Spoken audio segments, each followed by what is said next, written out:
Hi, Carl here. I'm just going to do a video this time on the difference of buying a piece of land with planning permission and the difference of buying a piece of land that's got no planning permission. So I just want to kind of talk through the differences, and the main difference being that when you've got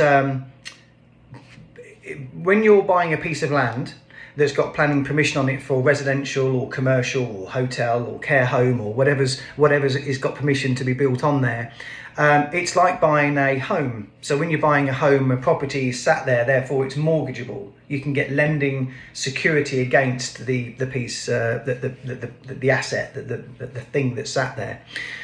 When you're buying a piece of land that's got planning permission, the planning permission is the same thing. So the planning permission is the house that's sat there that can get lending on and is the asset that can have lending against it, because it will have a value. So all of the units, 1, 2, 3 or 150, will have a what's called a GDV, which is a gross development value. So that's what's the value of the house that can have a mortgage on it, and that's where you can get lending against it. And what's the land worth by the time you calculate all of those costs. That's a description of a piece of land with planning permission. Something that does not have planning, of course, it doesn't have that house on it. It has only a potential of a house on it. Therefore, you won't get any lending. So no one will lend on a piece of land. Therefore, it has to be bought for cash.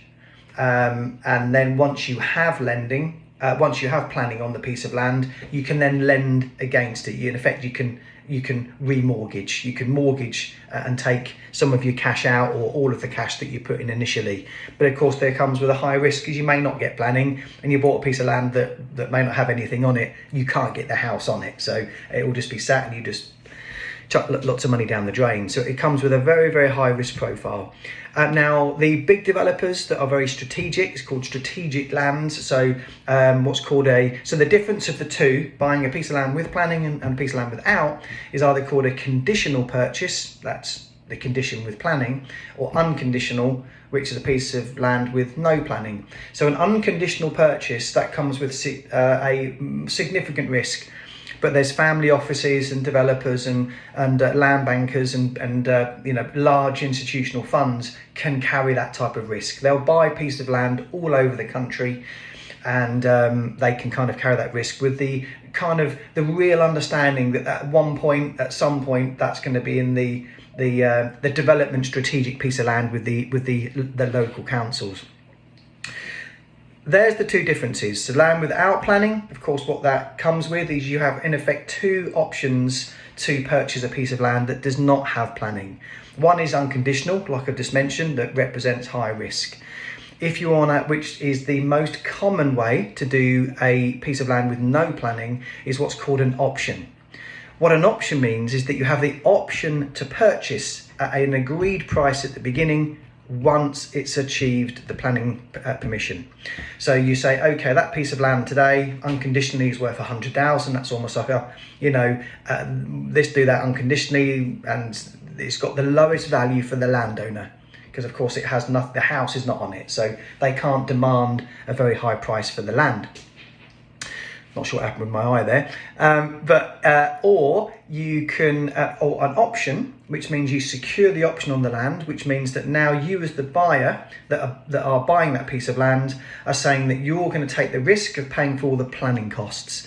So that could be, to give you some kind of practical numbers around that, if it's say one house, one unit, which is, you're never really going to go into development to build one house, that's more of like a self-build scenario, but let's just say it is probably a couple of thousand.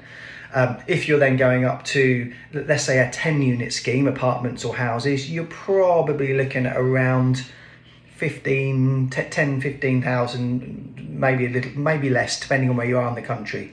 You could get it for less detailed drawings, but trust me, you want the drawings to be more detailed, because once you get planning, you're going to need the detail anyway. The contractors without detail means that you're opening your door to the cost never really being fully confirmed, and open to variations and cost overruns. The more detailed the drawings are, it locks that down much earlier, because of course the detail is there and there's less ambiguity. So you'll need the detail regardless at which end. Do you spend less at the beginning? Once it gets planning, you've got to pay for those detailed drawings anyway. Anyway, if you're the person that's buying it, you're taking the risk to get the planning, therefore you're going to ask for what's called a planning gain. A planning gain means once you bought the piece of that, you secured the option for an agreed price.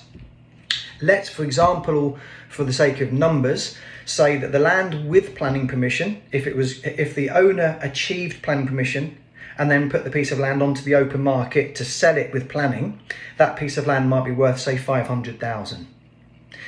If it's an unconditional purchase, so the land's been sold with no plan permission, no option, does the message come through, then the landowners can maybe get 100,000. If you're doing an option, you'll say, well, we'll pay you 300,000 for the land. So it's more than what he would get or she would get for a non-consented scheme, piece of land, but you have what's called a planning gain. So let's say you secure it for 300,000, so the owner still gets more, but you spend, say, 20, 30,000 getting the planning, and you can sell the land with planning if you so wished for 500,000. It means that you get a little bit of a planning gain if you wanted to sell the land with planning, because lots of people do what's called land flips. You get the planning and sell it to a developer. Or of course you can make that planning gain and you can make the profit margin from the build. So obviously double whammy. That's kind of the utopia, the best scenario for anyone. Owner gets a bit more. You get a planning gain because you're the one putting the risk money in to get the planning permission, and of course you have the options of your 2 exits.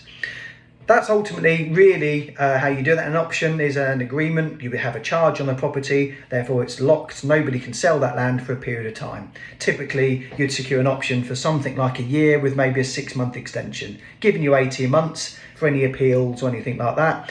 And you'll have set milestones in there. In the agreement, they're all detailed. I can talk specifics about an option on another video, but there's the 2 differences. So you've got different timeline with a piece of land with no planning, piece of land with planning. It's an easier purchase, but it's sometimes more difficult to get the numbers to stack. So the landowner is trying to get top money for the land with planning permission, and as a developer, of course, you need to buy it for as cheaply as possible for things like build variation costs and material increases that we're in 2021 experiencing more than ever. So there's uncertainty around build costs, and all this means is the land value starts to decrease. But the GDV is quite healthy at the moment because lots of people are buying houses and apartments. But the issue, of course, is the uncertainty around build costs. So there's an element of education. It does help if the landowner is a professional developer because they understand this a little bit more, but at the same time, they're in for making a profit. And if you're dealing directly with a landowner that doesn't involved in property, then maybe, although it can be more education required, sometimes that might work in your favour. But there's pros and cons for both, having done deals on both, not only for myself but also on behalf of other developers and buyers. I hope you found this useful. So I'm trying to keep these videos under 10 minutes, so this one hopefully is a little bit less. Yeah, there's the 2 differences between the 2, and I'll do a bit more specifics around both in other videos. So listen, I'm going to keep these coming. I hope you find these useful, and reach out, drop me a message, drop a comment, of course, below. Anything you need to ask, happy to help, and speak soon.